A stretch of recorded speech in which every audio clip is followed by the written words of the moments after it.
여러분 안녕하십니까. 2026년 모집인 등록 자격시험 대비 핵심 엑기스만 모아서 만든 키포인트 43개. 그 중에서 첫 번째 시간 생명보험의 역사에서부터 시작해 보도록 하겠습니다.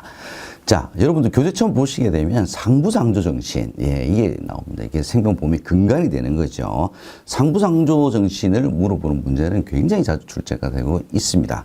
같이 덧붙여서, 알프레드 마네스라고 하는 경제학자가 1인은 만인을 위하여, 만인은 1인을 위하여 라는 말을 했고요. 그 말이 굉장히 인용이 많이 되고 있다라는 것까지 같이 묶어서 시험 문제 출제가 되니까 같이 기억을 해두시고요. 그 뒤부터는 이제 시대 순서별로 생명보험의 역사가 나옵니다. 먼저 해외 역사, 고대, 중세, 근대의 순서인데요. 자, 고대는 두 가지입니다. 에라노이와 콜레기아입니다. 아주 구체적인 시험 문제보다는 자, 에라노이가 종교적 공제단체이냐, 콜레기아가 종교적 공제단체냐, 이 두 가지를 섞어서 반대로 해서 물어보는 문제가 있으니까 반드시 오늘 기억을 좀 해주시고요. 중세는 독일의 길드, 프랑스의 톤틴연금, 톤틴연금도 한 번씩 언급이 되고 있습니다. 종신연금을 지급하는 제도였죠. 자, 사람의 생존율을 연구한 사람이 파스칼이고요. 사망표는 헨리입니다. 사망, 할례, 이렇게 암기를 해두셔도 되겠습니다. 근대 보겠습니다. 자, 세계 최초의 근대적 생명보험 회사는 에퀴타블 생명보험 회사고요. 영국입니다. 영국 기억을 해두시고요. 그 다음에 각 나라 주요 국가, 영국, 프랑스, 미국, 독일, 이제 일본까지 있는데요. 이 시대 순서를 기억을 해두시면 좋겠습니다. 우리나라 같은 경우에는 이제 계보를 처음부터 얘기를 합니다. 여러분들 고등학교 때 아마 역사 시간에도 보에 대해서는 아마 들은 적이 있으실 겁니다. 자, 불교 사원에서 공동재산을 운용하여 그 이자로 자선이나 대부를 해주던 제도였습니다. 기억을 해두시고요. 개는 사만시대부터 시작이 되어서 아직도 우리 주변에 개 하시는 분들 좀 있으시죠? 조선시대에, 그 다음에 지금까지 계속, 되고 있다. 이렇게 보시면 되겠습니다. 자, 시험 문제는 이제 우리나라, 이제 근현대. 자, 도입은요, 1876년 강화도 조약, 어디하고요? 일본하고 했죠. 그래서 일본의 생명보험회사가 부산에 처음으로 대리점을 설치하면서부터 시작이 되었습니다. 그 우리나라 민족 자본으로 설립이 된 생명보험회사, 조선생명보험 주식회사는 1921년입니다.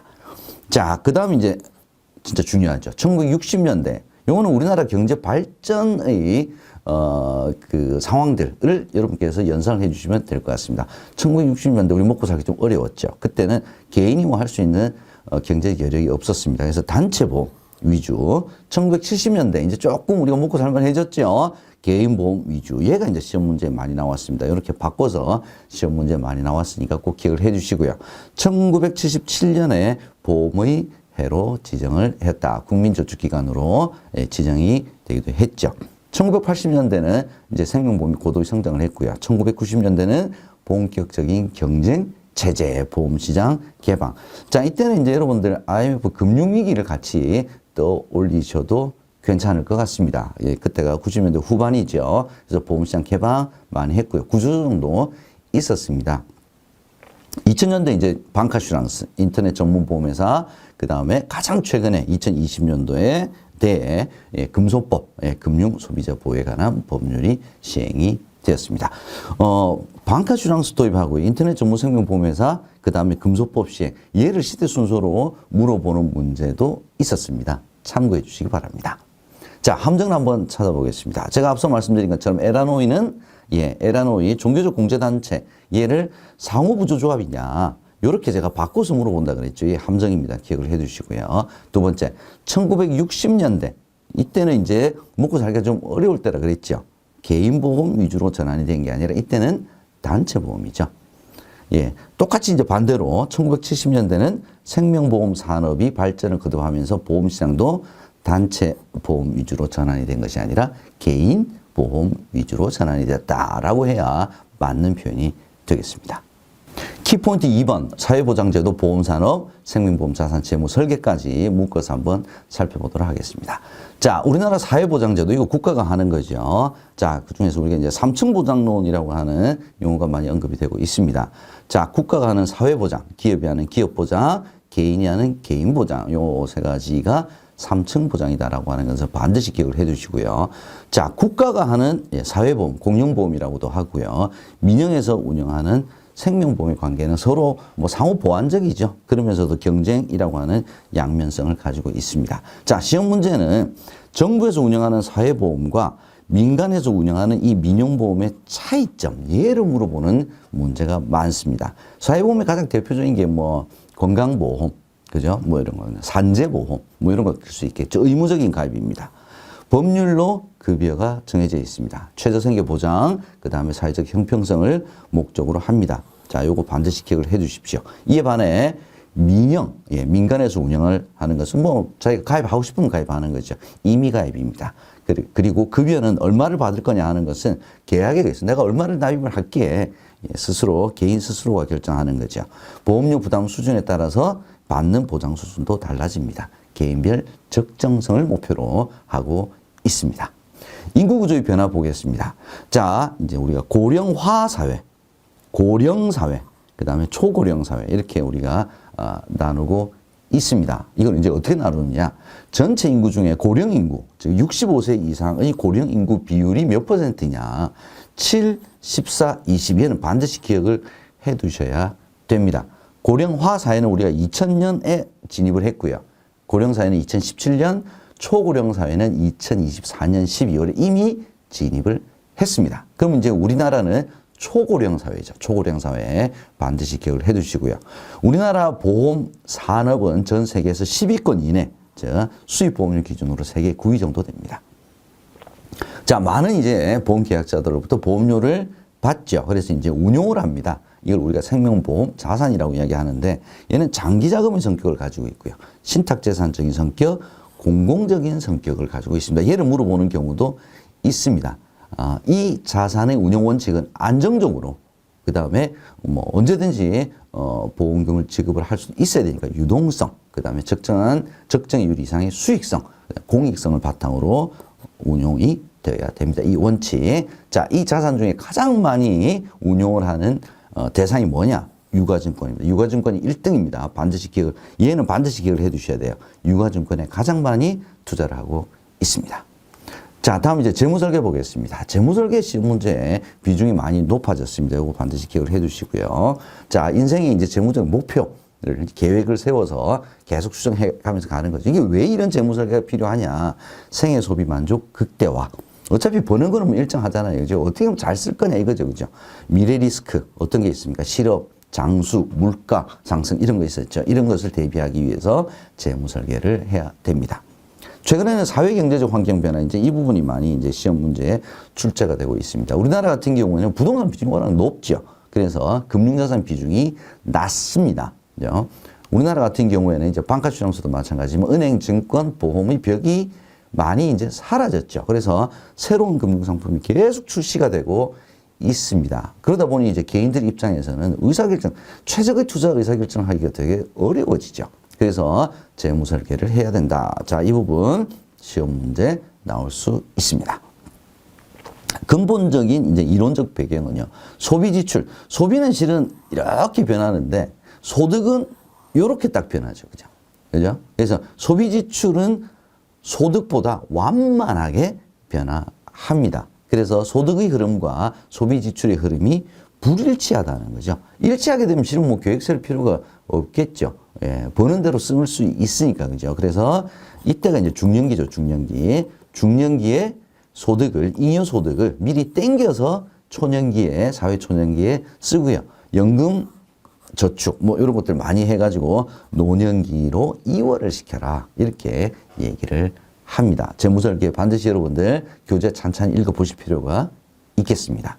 함정을 찾아라 한번 살펴보도록 하겠습니다. 첫 번째, 사회보험은 임의가 아니죠. 얘는 강제죠, 강제. 두 번째, 사회보험의 급여는 개별 계약에 의해서 결정되는 것이 아니죠. 법률로 딱 정해져 있죠. 개인들이 필요로 하는 수준까지 보장하지 못합니다. 사회적 형평성. 그죠? 그래서 돈 많이 버는 사람이 돈 많이 내서 돈 적게 버는 사람들한테 좀 갈라주자. 이런 개념이 있죠.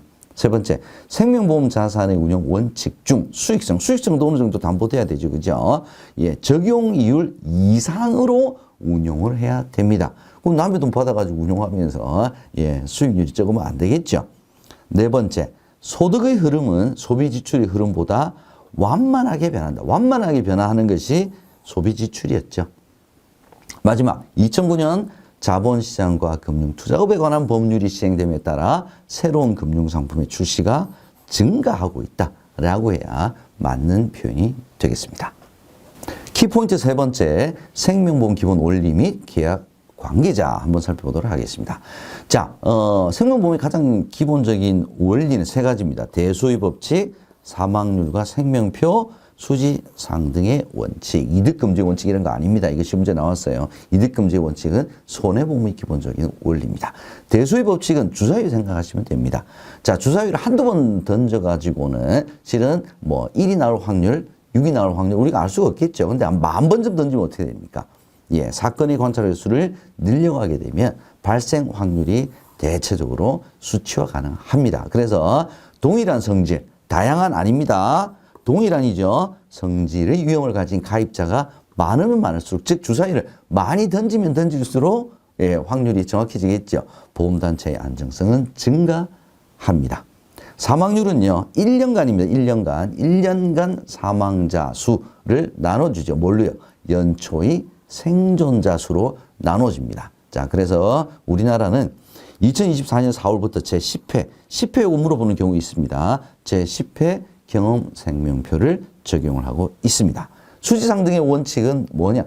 보험회사의 관점입니다. 개인의 관점에서는 납입보험료와 받는 보험금이 다를 수 있습니다. 그러나 보험회사 입장에서는 지급하는 보험금 플러스 지출 비용, 이 보험산업을 진행하면서 나가는 모든 비용과 납입보험료, 즉 받는 보험료가 같게 보험료를 결정을 한다라고 하는 것이 수지상등의 원칙이죠. 얘가 같아져야 보험산업이 유지가 되겠죠. 그래서 생명보험의 순보험료는 수지상등의 원칙에 의해서 계산이 됩니다. 계약관계자 보겠습니다. 대표적으로 이제 계약자, 피보험자, 수익자, 보험회사 내지는 보험자 같은 말입니다. 이렇게 볼 수 있겠습니다. 보험계약자는 누굽니까? 보험회사하고 계약을 하는 거죠. 그래서 보험료 납입 의무를 지는 자입니다. 자격자는 없어요. 1인이든 2인이든 관계가 없습니다. 여러 명 해도 괜찮다는 거죠. 자, 요거 기억해 두셔야 돼요. 만 19세 미만자. 만 19세 미만자는 계약자가 되기 위해서는 친권자나 후견인의 동의가 필요합니다. 얘를 만 18세 요렇게 해서 많이 물어봅니다. 19세 기억을 해 두십시오. 피보험자는 보험사고의 대상이 되는 자입니다. 이 또한 숫자에 특별한 제한이 없습니다. 1인이든 2인이든 제한이 없고요. 계약자 자기가 피보험자가 되어도 전혀 무관합니다. 타인을 피보험자로 할 수도 있다는 거죠. 타인의 사망을 보험사고로 하는 보험계약의 경우에는 그 피보험자가 반드시 동의를 해야 됩니다. 서면 동의 내지는 전자서명으로 동의를 받아야 된다까지 기억을 해 두시고요. 보험수익자는 이제 보험금을 받는 사람이죠. 자, 누가 지정을 했습니까? 보험계약자로부터 보험금 청구권을 지정받은 사람이고요. 순화 자격에 제한이 없습니다. 그럼 계약자, 피보험자, 수익자 다 순화 자격에 제한이 없다. 이렇게 보시면 될 것 같습니다.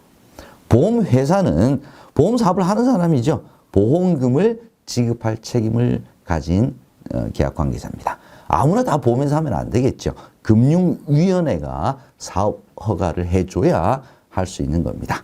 자, 참고로 보험기관이라고 하면 보장을 받는 기관이죠. 그죠? 그래서 위험기관, 책임기관 다 같은 말입니다. 보장기관이다 라고 해도 맞는 표현이다 라고 생각하시면 되겠습니다.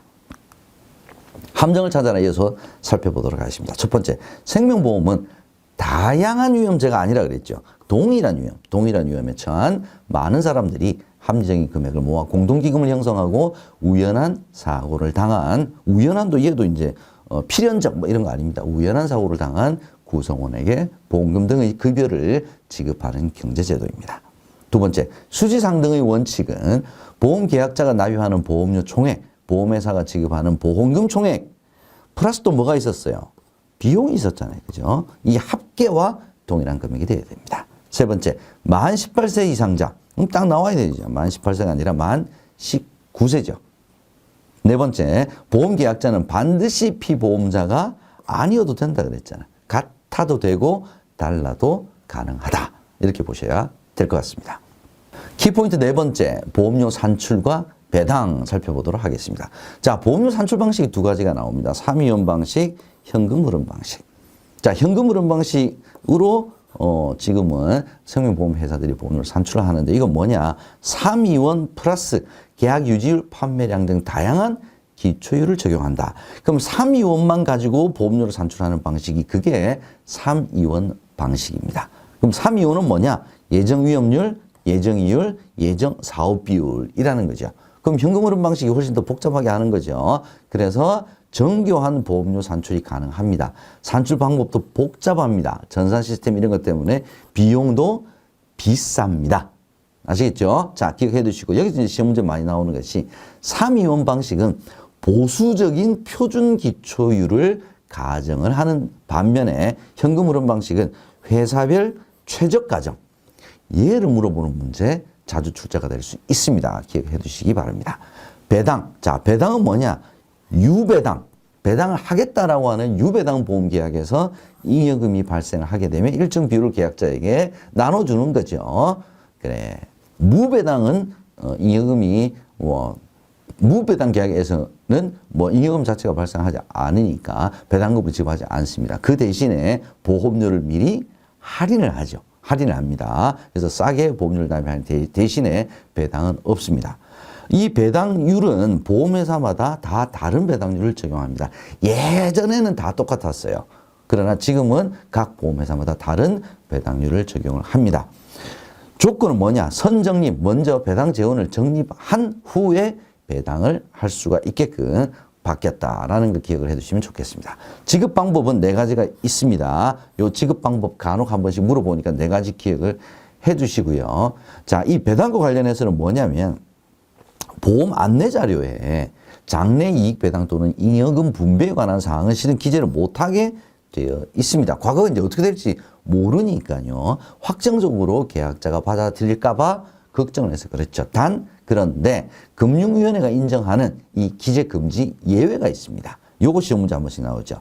자, 연금보험 중에 계약자 배당이 있는, 즉 유배당 연금보험인 경우에는 직전 몇 개년도? 5개년도 실적을 근거로 해서 장래 계약자 배당을 예시할 수가 있습니다. 자, 얘가 한 번씩 시험 문제 출제가 될 수 있으니까 기억을 해 두셔야 될 것 같습니다.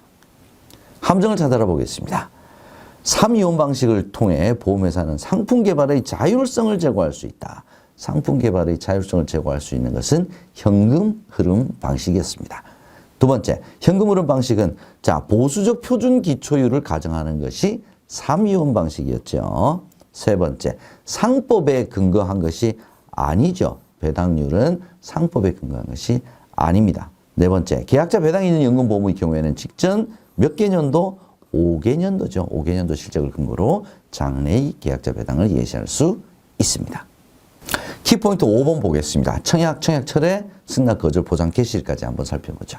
자, 계약의 성립은 계약자의 청약, 보험회사의 승낙으로 성립을 합니다. 낙성 계약이죠. 나중에도 나옵니다만은 청약 철회는 철회할 수 있습니다. 왜냐하면 워낙 장기 계약이기 때문에 계약자로부터 다시 한번 생각을 할 수 있는 쿨링 피리어드라고 하는 것을 주는 거죠. 한번 생각해 보라는 거죠. 자, 요거 시험 문제 나옵니다. 보험증권을 수령한 날로부터 15일, 단 청약일로부터는 30일 초가 못한다. 얘는 뭐 시험 문제 자주 출제가 되니까 여러분 반드시 기억을 해두시고요. 자, 청약을 철회, 난 계약을 안 하겠어. 취소하는 거죠. 청약 철회를 하게 되면 납입했던 보험료를 반환을 받을 수 있습니다. 접수일부터 3년급 이내에 받을 수 있죠. 반환이 만약에 3년급 이내에 안 됐다. 그럼 보험회사 잘못한 거죠. 보험회사 잘못했을 때는 기납입 보험료는 당연히 낸 돈이니까 받고요. 가지고 있었던 기간에 대해서 보험계약 대출 이율을 연단위 복리로 계산한 금액을 더해서 그러니까 3년급일 이후에 만약에 돌려받게 되게 되면 얘를 이자를 더해서 주는 거죠. 만약에 신용카드로 납입을 했다. 신용카드로 납입을 했으면 이제 돈이 빠져나가는 것은 아니죠. 그러면 3영업일 이내에 해당 신용카드 회사로 하여금 대금 청구를 하지 않도록 하면 이제 기납입 보험료를 반환한 것으로 본다. 기억을 해 두시면 되겠습니다. 최근에 이 신용카드 납입이 많아지다 보니까 이와 관련된 시험 문제가 자주 보이네요. 청약철회 불가. 얘는 청약철회가 안 된다라고 하는 계약이 있습니다. 시험 문제 자주 나오죠. 예, 별표 한 5개 됩니다. 자, 전문금융 소비자. 전문금융 소비자 누굽니까? 일반적인 우리 계약자는 우리 일반금융 소비자. 국가, 한국은행, 금융회사, 주권 상장법인, 지방자치단체. 자, 이런 소비자들은 전문가라고 본다는 거죠. 자산 규모 면이나 가지고 있는 지식적인 측면에서. 이제 이런 사람들은 충분히 생각을 하고 계약을 체결했을 거다라고 생각하기 때문에는 청약 철회가 안 됩니다. 보험기간이 90일 이내인 계약 안 됩니다. 건강 상태를 진단하는 진단 계약 안 됩니다. 자동차 손해배상보장법에 따른 책임보험 얘는 아예 청약 철회가 안 됩니다. 이것이 문제에 많이 나올 수밖에 없겠죠. 기억해 두시기 바랍니다. 승낙 보겠습니다. 자, 1회 보험료를 받은 경우에는 청약일로부터 30일 이내에 승낙을 해야 됩니다. 아니면 뭐 거절을 하든지 승낙 여부를 통지를 해야 되겠죠. 자, 진단계약인 경우에는 진단일로부터 30일입니다. 똑같은 30일인데 무진단 계약은 청약일로부터, 진단 계약은 진단일로부터입니다. 만약 이 기간 안에 통지를 하지 않았다 그랬을 때는 승낙한 것으로 봅니다. 거절할 수도 있겠죠. 심사를 해봤더니 우리는 뭐 받을 수가 없습니다. 거절할 수도 있습니다. 거절하게 되면요, 받은 보험료 당연히 돌려줘야 되겠죠.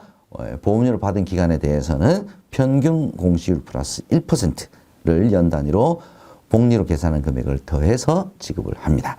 신용카드로 1회 보험료를 납입한 경우에는 그냥 매출 취소, 이자 지급은 하지 않습니다. 기억을 해 두셔야 될 대목입니다. 효력은요, 자, 무진단 계약은 1회 보험료를 납입을 하게 되면 일단 보장이 개시가 됩니다. 진단 계약인 경우에는 둘 다가 완성이 돼야 됩니다. 이 둘은 뭡니까? 건강진단 플러스 1회 보험료 다 납입까지가 끝나야 보장이 개시가 됩니다. 그래서 건강진단과 제1회 보험료 납입 중에 늦게 완성된 날부터 보장이 개시가 된다. 이렇게도 표현을 합니다. 함정을 찾아라 보겠습니다. 첫 번째, 제1회 보험료를 신용카드로 납입한 경우에 청약철회 시 회사는 청약철회를 접수하는 즉시가 아니었고 뭡니까? 3영업일이죠. 3영업일 이내에 대금 청구를 하지 않도록 하면 됩니다. 두 번째, 보험증권을 받은 날에 대한 다툼이 있는 경우, 우리는 보험증권 줬어, 보험회사. 누가 증명을 해야 되느냐? 계약자가 아니죠. 누굽니까? 보험회사가 증명을 해야 됩니다. 세 번째, 제1회 보험료를 받은 무진단 계약은 청약일로부터 60일이 아니라 30일이죠. 30일 이내에 승낙 또는 거절 여부를 통지를 해야 합니다. 마지막 보겠습니다. 자동이체 및 신용카드로 납입하는 경우 승낙일 기준으로 효력이 발생한, 효력 발생일은 제1회 보험료 납입일이죠. 그죠? 자, 근데 자동이체 및 신용카드로 납입하는 경우에는 효력 발생이 언제입니까? 자동이체 내지는 신용카드 결제를 하기 위해서 결제와 관련된 정보를 제공한 때, 그때가 제1회 보험료를 납입한 날로 보고요. 그날이 효력 발생일이다 라고 간주를 합니다. 키포인트 6번 보험계약의 무효 살펴보도록 하겠습니다. 자, 개념은 이제 무효라고 하는 개념은 계약이 성립한 때부터 그 효력이 발생하지 않는 것. 자, 성립한 때부터입니다. 청약일로부터 뭐 이런 거 아닙니다. 이렇게 보험계약이 무효가 되면 보험회사는 이미 납입한 보험료 계약자에게 반환을 해야 되겠죠. 근데 이 무효의 사유가 계약자의 잘못이 아니라 보험회사의 과실이다. 이랬을 때는 뭔가 페널티가 있겠죠. 이자를 더 얹어서 줍니다. 보험계약 대출 이율을 연 단위 복리로 계산한 금액을 더해서 반환합니다. 보험계약 대출 이율이 보험회사에서 적용하는 금리 중에 제일 높아요. 그죠? 그래서 보험회사의 규책 사유가 있을 경우에는 대부분 보험계약 대출 이율을 기준으로 뭐 연체이자라든지 아니면 뭐 늦어진 기간에 대한 부분을 더해서 준다. 이렇게 여러분께서 생각을 하시면 되겠습니다. 무효 사유 보겠습니다. 이거 시험 문제 자주 나오죠. 첫 번째, 타인의 사망을 보험금 지급 사유로 하는 보험계약에서 체결 때까지입니다. 체결 이후는 안 됩니다. 피보험자의 서면 내지는 전자서명을 얻지 못했다. 얘는 무효죠. 반드시 피보험자의 동의 받아야 됩니다. 가족일지라도, 즉 배우자, 뭐 아들, 딸 다 서면 동의 반드시 받아야 됩니다. 단 단체 보험일 경우에는 서면 동의 생략 가능하다라는 거 추가로 그냥 하나쯤 생각을 해주시면 될 것 같습니다. 두 번째, 만 15세 미만자, 심신상실자, 심신박약자를 피보험자로 하여 사망을 보험금 지급 사유로 한 경우에 무효입니다. 만 15세 미만자 뭐 이제 어리거나 아니면 정상적인 어떤 판단을 하기가 좀 어렵다라고 봐지는 심신상실자, 심신박약자인 경우에는 무효 사유에 해당이 된다. 다만 자, 요것이 문제 자주 나오죠. 보험계약을 체결하거나 단체의 피보험자가 될 때 의사 능력이 있는 심신박약자, 요 심신박약자 시험 문제 자주 나와요. 심신박약자의 경우에는 유효입니다. 유효, 무효 아닙니다. 세 번째, 계약을 체결할 때 계약에서 정한 피보험자의 나이에 미달되었거나 초과되었을 경우. 네 번째, 보험계약자가 보험금의 부정취득, 도박 목적으로 보험계약을 체결하는 경우 다 무효 사유에 해당이 됩니다. 무효 사유 시험 문제 굉장히 출제가 많이 됩니다. 기억해 두시기 바랍니다. 함정을 찾아라 보겠습니다. 보험계약의 무효란 보험계약을 청약한 때로부터 아니라고 말씀을 드렸죠. 성립한 때로부터. 그죠? 두 번째, 심신상실자가 계약을 체결하거나 소속단체의 규약에 따라 단체보험의 피보험자가 될 때 의사 능력이 있는 경우 유효. 심신상실자가 아니라 제가 방금 설명드렸죠. 심신박약자. 요 시험 문제 자주 나옵니다. 세 번째, 의사 능력이 있는 심신박약자를 단체보험의 피보험자로 하는 경우 계약은 유효하다 그랬잖아요. 그렇죠? 얘는 예외 사항이었죠. 마지막 보겠습니다. 보험계약자의 귀책 사유가 있을 경우 보험계약 대출 이율을 연 단위 복리로 계산한 금액을 더하여 반환한다.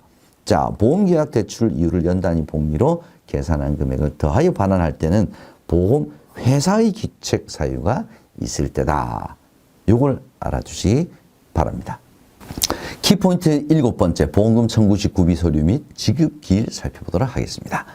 자, 이 보험금 청구를 하려고 그러면 뭐 어떤 보험사고가 있어야 되겠죠. 자, 그 중에서 이제 사망의 추정 인정이라고 하는 개념 세 가지가 나옵니다. 일반 실종, 특별 실종, 인정 사망.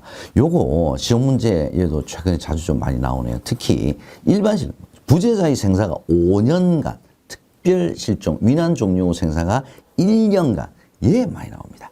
그 다음에 법원의 실종 선고. 얘는 이제 뭐하고 나오느냐면, 인정 사망은 재난으로 사망자 발생 시 관공서가 사망자의 시은면의 장에게 통보해서 사망으로 인정하는, 이걸 우리가 인정 사망이라고 얘기를 하죠. 요 세 가지 반드시 구별을 해 두셔야 되겠습니다. 청구 서류에는 보험금 청구서, 사고 증명서, 해외, 국내외 다 발급 증명서 다 유효합니다. 신분증 필요합니다. 보험약관 이런 거 아니에요. 자, 지급기일 얘도 시험 문제 자주 나오죠.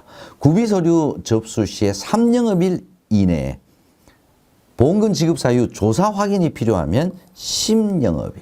10영업일 이내 지급하지 못할 것으로 예상 시에는 30영업일. 그래서 3 곱하기 10은 30. 이렇게 암기를 해두시면 되겠습니다.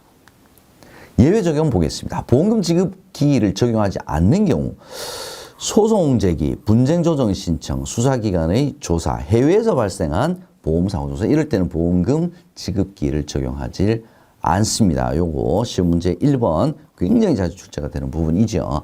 회사의 조사 요청에 대한 계약자, 피보험자, 수익자의 동의 거부 등으로 지급 사유 조사 확인이 지연되었다. 그럼 지급기일 적용 안 한다는 거죠.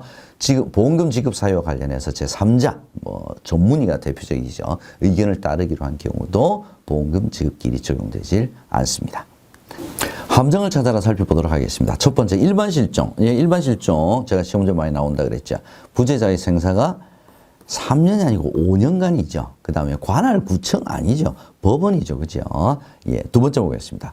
보험금 청구와 관련된 구비 서류 접수 시 서류 접수일로부터 7영업일이 아니죠. 3영업일이죠. 3 곱하기 10은 30. 요거 우리 암기하자 그랬죠. 세 번째, 사고증명서는 의료법 제3조에서 규정한 국내의 병원뿐만 아니라 국외의 해외의 병원에서 발급한 것도 유효하다. 그렇게 말씀드렸죠. 마지막, 분쟁조정을 신청하는 경우, 분쟁조정을 신청을 할 경우에는 보험금 지급기를 적용하지 않죠. 60일이라고 그랬으니까 얘가 틀린 함정이 되겠습니다. 키포인트 8번째, 계약 전 알릴 의무 살펴보도록 하겠습니다. 자, 계약 전 알릴 의무, 고지 의무라고 우리가 얘기를 했죠. 아주 중요한 사항에 대해서 알려라. 뭐 계약자 개개인별로 다 보험회사가 조사할 수가 없죠. 자, 이 고지사항, 중요한 사항은 통상 청약서의 질문표에 명시된 사항을 우리가 중요한 사항이라고 봅니다. 내용은 뭐냐면 현재 및 과거 질병, 직접 운전 여부 등이 해당이 되겠습니다. 이 중요한 사항은 어떤 거냐? 회사가 만약에 그 사실을 알았더라면 난 이 조건으로는 계약 안 해. 뭐 이럴 수 있는 거죠. 청약 거절, 보험 가입 금액 한도 제한, 보험금 삭감 등 계약 승낙 및 계약 조건에 영향을 미칠 수 있는 사항을 우리가 중요한 사항이다라고 합니다. 만약 이 계약 전 알릴 의무를 위반했다. 그러면 보험회사는 보험 계약을 해지를 하거나 보장을 제한할 수가 있습니다. 자, 해지, 보장 제한 반드시 알아주시기 바랍니다. 자, 해지를 할 수 있지만, 자, 이런 경우에는 해지가 안 되는 경우, 해지가 불가한 경우가 있습니다. 요게 또 시험 문제 굉장히 출제가 많이 되죠. 자, 어떤 경우입니까? 회사가 계약 당시에 이미 위반 사실을 알고 있었어요. 내지는 과실로 알지 못했을 때 이걸 사유로 해서 해지를 하겠다. 이건 못한다 이거죠.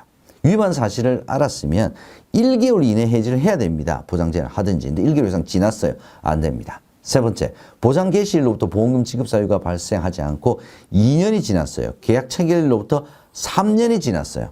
요거 해지 못합니다. 요거 반드시 2년, 3년 기억을 해두셔야 됩니다. 자, 그래서 1, 2, 3, 1, 2, 3로 기억을 해두셔야 됩니다. 마지막, 보험계약자 등, 보험 설계사 등이 계약자 또는 피보험자에게 고지기를 주지 않았거나 아니면 부실 고지권이요. 아니면 고지를 할 것을 방해한 경우 이때도 해지는 안 됩니다. 반드시 기억을 해두셔야 될 내용입니다. 함정을 찾아라 살펴보겠습니다. 첫 번째, 청약서의 질문표에 명시되어 있는 사항이 중요한 알릴 의무 대상이다라고 했는데 중요한 알릴 의무 대상에서 제외가 된다라고 했으니까 얘가 틀렸죠. 두 번째, 회사가 계약 전 알릴 의무 위반 사실을 사전에 인지하고 있었어요. 그러면 해지 못한다라고 해야 되겠죠. 세 번째, 계약 전 알릴 의무 위반이 있더라도 계약을 체결한 후 몇 년? 3년이 지났을 때는 계약을 해지할 수 없습니다. 키포인트 9번 통지 의무, 부활 살펴보도록 하겠습니다. 자, 통지 의무는 계약 후 알릴 의무죠. 계약을 하고 난 다음에 두 가지입니다. 보험금 지급 사유가 발생을 했습니다. 이때는 계약자, 피보험자, 보험수익자 3자 모두의 의무입니다. 주소가 변경이 되었습니다. 주소가 변경이 된 것은 피보험자와는 상관이 없어요. 보험계약자와 보험수익자의 의무다. 요거를 여러분 꼭 기억을 해 두십니다. 요거 가지고 시험 문제의 함정으로 시험 문제 출제가 될 수가 있습니다. 부활. 부활은 보험료 납입 연체로 해지가 되었을 때만 가능합니다. 두 번째는 해약환급금을 안 받았을 때, 해약환급금 안 받았을 때, 요 두 가지 요건이 갖춰져요. 취소했을 때 안 됩니다. 부활 가능 요건은 보험료 납입 연체로 계약이 해지된 경우에 해약환급금을 안 받았어야 됩니다. 해지된 날로부터 3년 신계약과 동일한 절차를 거쳐야 합니다. 책임 개시, 고지 의무, 위험 선택, 사기에 의한 계약 취소 등 반드시 왜 역선택 방지를 위해서 그렇습니다. 계약이 해지됐는데 난 다음에 3년 이내에 암에 걸렸어요. 모른 척하고 다시 나 부활할래. 이거 안 된다 이 말이죠. 그래서 신계약과 동일한 절차를 거치게 됩니다. 회사가 부활을 승낙하게 되면 연체보험료에 평균 공시를 플러스 1% 범위 내에서 계산한 금액을 더해서 납입을 하고 회사가 승낙을 해야 부활이 됩니다. 특별부활이 있습니다. 특별부활은 뭐냐면 계약자의 해약환급금 청구권에 대해서 강제 집행, 세금 안 냈다든지 담보권 실행, 국세 및 지방세 체납 처분 절차에 따라서 해지가 된 계약에 한정을 하죠. 그러면 수익자가 계약자의 명의를 수익자로 바꿔서 당연히 그렇게 이제 바꿔서 부활하려고 그러면 보험회사가 채권자에게 지급한 금액을 납부를 해야 되겠죠. 계약자 동의, 그래서 수익자 명의로 바꿔서 특별 부활을 청구를 할 수 있습니다. 그래서 해지된 날로부터 7일 이내에 보험회사는 보험 수익자에게 당신 특별 부활 청구할 수 있어요 라고 알려줘야 됩니다. 그러면 계약자 명의를 보험 수익자로 변경을 해서 특별 부활 청약 가능합니다. 부당한 계약 전환으로 인한 부활 보겠습니다. 이건 뭐냐? 계약이 소멸한 날로부터 6개월 이내에 소멸 부활 청구, 새로운 계약 취소 가능합니다. 동일한 보험회사를 대상으로 이루어진 경우만 가능하겠죠. 다른 회사에서 이제 소멸은 A 회사, 부활은 이제 신계약은 B 회사 이렇게 되면 안 된다는 거죠. 이건 뭐냐면 이게 뭐 부당모집 행위하고도 좀 비슷한데요. 이제 뭐 설계사분이 A 회사에 다니다 그만뒀어요. B 회사로 옮겼어. 그 예전 계약 취소하고 새로운 계약을 여기서 가입. 그럼 이제 비슷한 계약을 하나는 취소하고 새롭게 가입을 하게 되면 계약자가 손실을 볼 수도 있겠죠. 손해를 볼 수 있죠. 자, 이런 거 안 된다는 겁니다. 그래서 6개월 이내에 소멸 계약 부활 청구를 할 수 있다. 요거 시험 문제에 자주 나오니까 반드시 암기를 해 두시고요. 계약자 스스로 전환을 했을 수도 있습니다. 그랬을 때는 비교 안내를 충분히 해야 된다. 예, 비교 안내 설명서에 사인도 다 받아야 됩니다. 그럼에도 불구하고 소멸된 날로부터 1개월 이내에 새로운 보험 계약의 청약 또는 새로운 보험 계약을 청약을 한 날로부터 1개월 이내에 기존 계약이 소멸이 되었을 경우에는 이런 경우에도 부당한 계약 전환에 해당이 될 수 있으니까 유의를 해야 합니다. 함정을 찾아라 보겠습니다.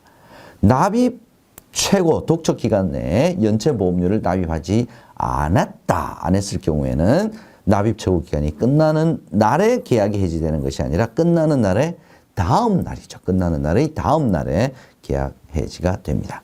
두 번째, 보험 계약이 취소 또는 해지된 경우에 부활이 가능하다. 뭐 해지된 경우에는 부활이 가능한데 취소된 경우는 제가 안 된다고 말씀드렸죠. 세 번째, 부당한 계약 전환의 대상인 새로운 보험 계약.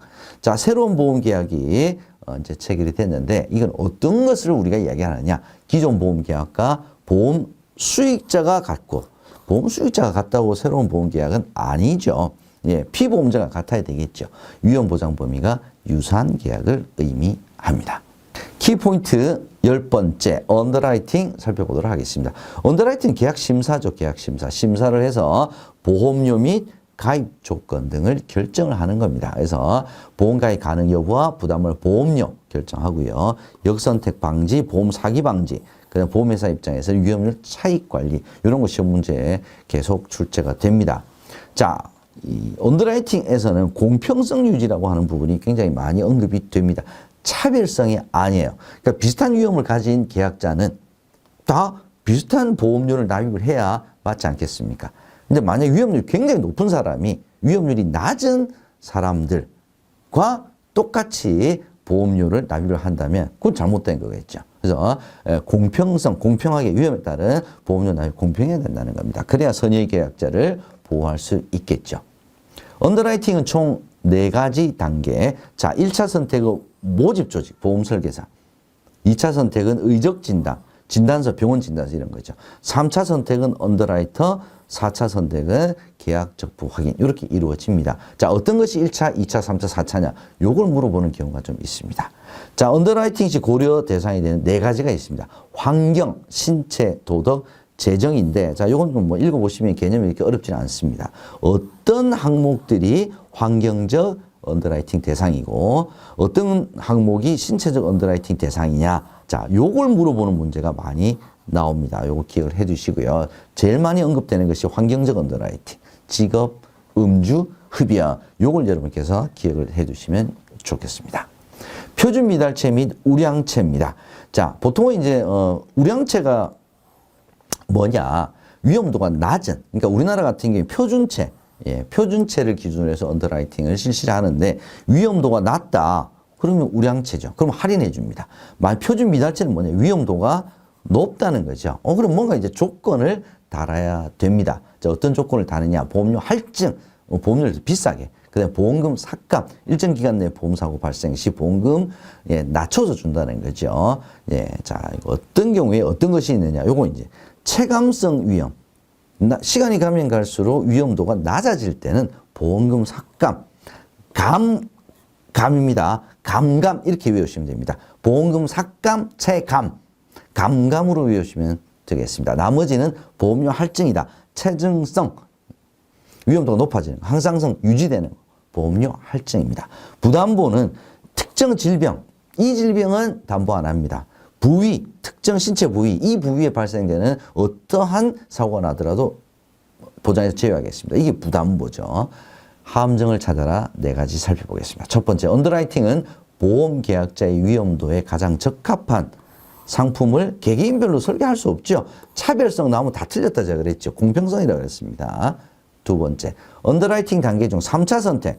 3차 선택은 언더라이터에 의한 선택이죠. 신체적, 환경적, 도덕적 위험에 대해 직접 조사하는 것이 아니죠. 계약적부 확인은 4차 선택, 4차 단계에 해당이 됩니다. 세 번째, 언더라이팅 시 직업별 위험에 따른 심사 기준을 엄격히 금지하는 것이 아니죠. 환경적 언더라이팅 대상이 직업이 굉장히 중요하게 들어가죠. 예, 직업별 위험에 따른 심사, 각사의 실정에 맞게끔 그 기준에 따라서 심사를 합니다. 네 번째, 보험가입 후 기간이 경과함에 따라 위험 크기 및 정도가 점점 증가하는 체증, 감감 아니죠. 체증은 보험금 삭감이 아니라 보험료 할증 방식으로 인수를 합니다. 키포인트 11번 보겠습니다. 클레임입니다. 자, 클레임하고 언더라이팅하고를 계속해서 섞어서 시험 문제 많이 나옵니다. 언더라이팅은 주로 이제 심사와 관련된 거고요. 클레임은 보험금 청구와 관련된 거다 이렇게 보시면 될 것 같습니다. 그래서 보험금 청구를 받았으니까 이 보험 사고가 맞냐 틀렸냐 뭔가 잘못된 거 아니냐 사고조사, 조사건 심사, 수익자 확정, 보험금 지급 뭐 이와 관련된 민원 그 다음에 소송 업무 뭐 이런 것들 다 해당이 됩니다.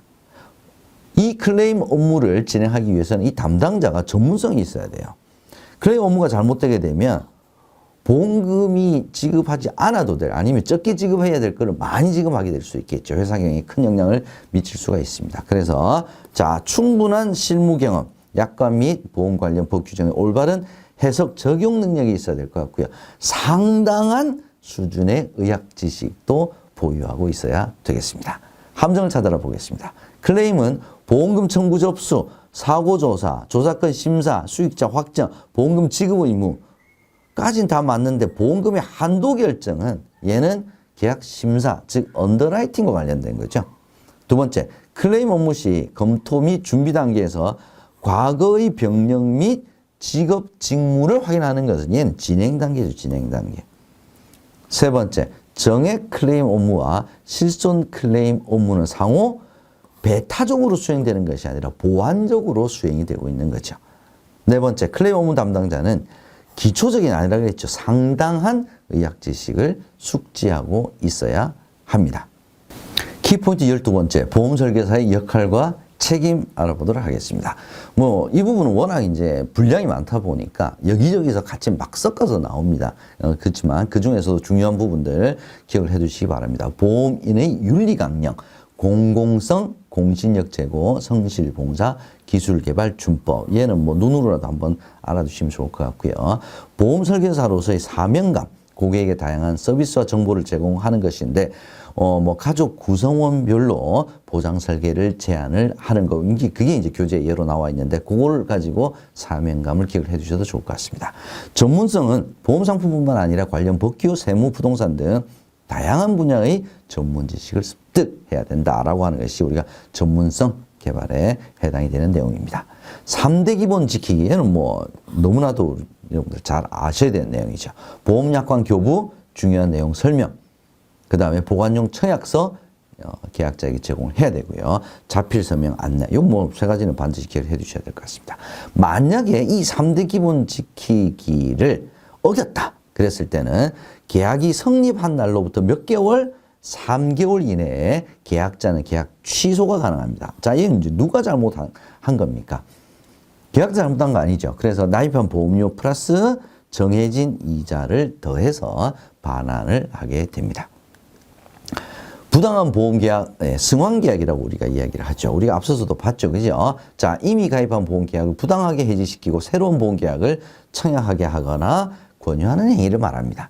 고객의 필요에 의해서 전환을 하고자 할 때는 비교 설명 확인서에 자필 서명을 받아야 합니다. 불법 허위 과장 광고 금지, 당연히 금지겠죠. 보험회사가 승인한 자료, 반드시 보험 설계사가 보험 안내 자료를 사용을 할 때는 자기가 개발한 한 내용인 경우에는 회사 반드시 승인을 받아야 한다라는 거죠. 관리번호가 부여된 보험 안내 자료만 사용을 해야 합니다. 고객의 사전 동의 없이 영리 목적, 그러니까 비영리 목적은 괜찮다 이거죠. 어떤 겁니까? 보험료 납입 뭐 연체됐습니다. 이런 거는 괜찮은데 판매를 위한 영리 목적의 광고성 정보는 전송 안 됩니다. 보험료 수령을 할 수가 있습니다. 근데 보험료 수령할 때는 반드시 보험회사 명의로 된 영수증을 발급을 해야 되고요. 일일 수금 방식으로는 안 됩니다. 당연히 돈 받자마자 보험회사 계좌로 송금을 해야 되겠죠. 주민등록번호는 고객의 동의를 받았더라도 사용 안 됩니다. 중요한 부분이죠. 함정을 찾아라 보겠습니다. 첫 번째, 보험계약 청약 단계에서, 청약 단계는 사인하는 단계인데 그때 설명서 제공하면 안 되겠죠. 권유 단계에서 제공을 해야 합니다. 두 번째, 저축성 보험의 경우 보험 소비자에게 에 대해 판매 시점의 기준 이율을 적용한 경과기간별 해약 환급금을 안내해야 되는 게 아니라 평균 공시율이죠. 를 적용한 경과기간별 해약 환급금 안내를 해야 합니다. 세 번째, 불안전 판매가 발생하지 않도록 보험회사의 관점에서 판매 과정을 지속적으로 관리해야 되는 것이 아니라 소비자의 관점이죠. 소비자의 관점에서 관리를 해야 되겠죠. 네 번째, 보험 설계사는 고객으로부터 보험료를 수령하는 경우 본인 이름으로 된 영수증을 교부하는 것이 아니라 보험회사 이름으로 된 영수증을 교부해야 됩니다. 마지막, 고객의 주민등록번호는 고객의 동의를 받았더라도 마케팅 목적으로 사용할 수 없다라고 제가 강조를 드렸죠. 키포인트 13번째, 보험 사기 개념 유형 살펴보도록 하겠습니다. 자, 보험 사기는 크게 두 가지로 나눠집니다. 하나는 연성 사기, 하나는 경성 사기. 다음 중 뭐 성격이 다른 사기 내지는 뭐 다음에 연성 사기에 해당되는 것은 경성 사기에 해당되지 않는 것은 이런 거 물어봅니다. 연성 사기는 보험 사고의 피해를 과장을 해서 보험금을 청구하거나 실제 피보험자 위험보다 보험료를 낮추기 위해서 정보를 허위로 제공한다든지 뭐 이런 거죠. 그렇게 해서 보험자를 기망하는 것을 말합니다. 경성사기는 이것보다 적극적이죠. 계획적, 의도적으로 보험사고를 조작 내지는 발생시키는 행위를 경성사기라고 얘기합니다. 이 두 가지 구분해 주셔야 될 것 같습니다.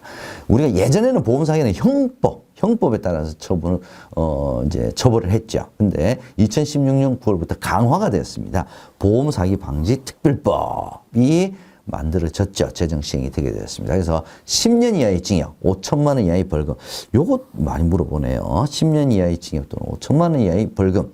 상습범, 보험사기 이득의 5억 원 이상 가중처벌 가능합니다. 미수범도 처벌이 가능합니다.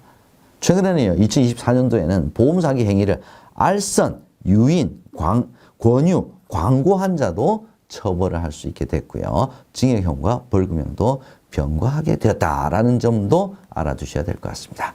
보험사기의 유형은 자, 사기적인 보험사기냐, 고의적 유발이냐, 위장 허위사고냐, 과다 청구, 그러니까 피해를 과장하는 거죠. 자, 이 네 가지 사기 유형을 물어보는 경우 있습니다. 얘는 여러분께서 구별을 좀 해두셔야 될 것 같고요. 이 보험 사기는 입증이 좀 곤란합니다. 특히 생명보험 같은 경우에는 사고 발생 시점과 보험금을 청구하는 시점이 좀 갭이 좀 있죠. 그러다 보니까 입증도 어렵습니다. 수법도 굉장히 다양화, 진행화, 조직화되고 있기 때문에 되게 좀 어렵다라고 하는 특성을 가지고 있고요. 선의의 계약자에게 보험 사기범한테 보험금을 많이 주게 되면 보험료가 올라가겠죠. 자, 그러다 보니까 질병과 관련된 부분은 특히 건강보험료도 올라갈 수가 있습니다. 그래서 공보험료까지도 인상을 초래하는 결과 사회적 피해를 주게 됩니다. 정부 및 유관 기관들의 보험 사기 방지 활동. 자, 이래서 이제 어떤 방지 활동을 하고 있느냐. 이 예전에는 굉장히 시험 문제 많이 나왔던 부분인데 최근에는 아주 특징적인 부분이 좀 나오네요. 보험범죄수사협의회 는 어떤 기관들이냐. 경찰청, 감독원, 생존보호협회, 보험회사. 보험감독원은 예, 보험 사기 인지 시스템. 생손보협회에서는 교육, 홍보 이런 거 많이 합니다. 네 번째, 보험범죄신고센터. 얘가 시험 제일 많이 나와요. 보험범죄신고센터는 금융감독원과 보험회사가 신고센터를 운영을 합니다. 보험회사는요. 자, SIU는 보험사기 특별조사반. 자, 최근에 뭐 드라마에서도 보험사기 조사반 뭐 출신 나와서 하는 거 뭐 그런 게 있었습니다. 그죠? 예, 보험사기 특별조사반은 보험회사가 운영하는 겁니다. 경찰청 아닙니다. 보험업법상 보험사기 행위를 금지하는 법률적 체계. 그래서 보험계약자, 그 다음에 업무종사자, 보험설계사 등 보험 관련 업무종사자 다 보험사기 행위를 금지하는 법률적 체계 다 마련이 되어 있습니다. 기억을 해두시기 바랍니다. 함정을 찾아라 살펴보도록 하겠습니다. 첫 번째, 보험사기의 구성요건 중 객관적 구성요소. 구성요소가 이제 객관적 구성요소가 있었고 주관적 구성요소가 있었죠. 고의와 불법 영득 의사. 고의라고 하는 것은 뭐 그 사람의 주관적 어떤 판단이 되겠죠. 그죠? 그래서 얘는 객관적 구성 요소가 아니라 주관적 구성 요소라고 해야 맞는 표현입니다. 불법 영득 의사라고 하는 것은 불법적으로 영리를 취할 의사가 있었냐. 이거 다 주관적이죠. 두 번째, 보험계약 시 이미 사망한 사람을 피보험자로 하여 보험에 가입하는 행위는 고의적인 유발이 아니라 사기적인 보험계약이죠. 세 번째, 보험사기로 취득한 보험금이 1억 원이면 가중처벌 아니죠. 그럼 10년 이하의 징역 내지는 5천만 원 이하의 벌금이니까 15년 됐으니까 얘가 틀렸네요. 마지막, 경찰청은 보험사기 특별조사반, SIU는 경찰청이 아니라 보험회사가 되겠습니다. 키포인트 14번째, 자살예방 프로그램 살펴보도록 하겠습니다. 자, 자살예방 프로그램은 아주 시험 문제 간단합니다. 한국생명존중희망재단에서 하느냐 아니면 생명보험사회공헌재단에서 하느냐 이것만 구별해 주시면 될 것 같습니다. 보고 듣고 말하기 자살예방 프로그램 게이트키퍼 요게 다 한국생명존중희망재단에서 하는 사업입니다. 자살 사망자의 원인 분석, 유족 및 전문 인력 지원 추가로 알아두시면 될 것 같고요. 생명보험사회공헌의 사업은 SOS 생명의 전화, 자살유연금 지원, 청소년 자살예방 SNS 상담 서비스 요거 다 기억을 해두시면 문제 푸시는 데는 큰 지장이 없으실 것 같습니다. 함정 한번 찾아보겠습니다. 첫 번째, 자살예방 교육 프로그램인 자 보고 듣고 말하기는 생명보험사회공헌위원회가 아니죠. 한국생명존중희망재단이었죠. 두 번째, 생명보험사회공헌위원회에서 마찬가지로 게이트키퍼 아니죠. 세 번째, 한국생명존중희망재단에서 한강교량의 SOS 생명이잖아. 얘가 생명보험사회공헌위원회죠. 네 번째, 생명보험사회공헌위원회에서는 매년 심리보험 결과보고서 얘는 생명존중희망재단에서 하는 사업이 되겠습니다. 이것만 잘 구별해 두시면 큰 문제는 없을 것 같습니다.